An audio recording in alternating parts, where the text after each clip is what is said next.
I would argue, the base level went up, but from 2008, domestic discretionary spending, base spending went up 24%. You throw the stimulus on top of that, it went up 84%.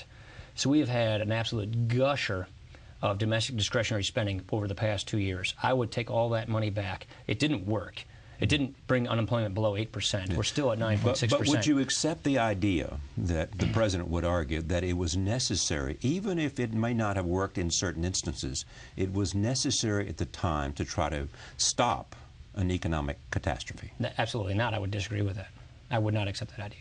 So the stimulus, no stimulus was necessary, even though not that kind of a stimulus. Okay, but that's the question of whether it worked or not. But are you arguing that no stimulus was necessary to try to fix the economy?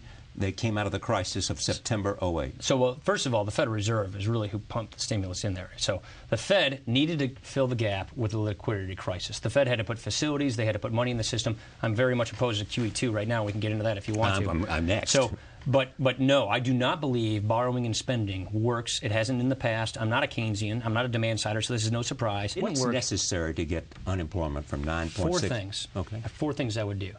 Low and predictable tax rates. Sound and honest money, so we have a predictable value of our money. Regulations that are fair, transparent, reasonable, and predictable, and spending cuts, controls, and reforms. Show the world that the Americans are not going to have a debt crisis, that we're going to preempt it, that we're getting our spending under control, that we're getting our debt under control.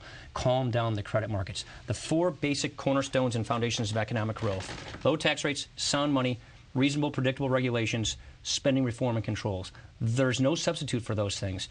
No sugar-high economics like a stimulus is going to substitute the fact that we're not getting the core foundation for economic growth right. Our fiscal policy is miserable right now, and now, going to QE2, I would argue our monetary policy is trying to bail out the fact that we have bad fiscal policy, and they're compromising the value of our money in the process of doing so.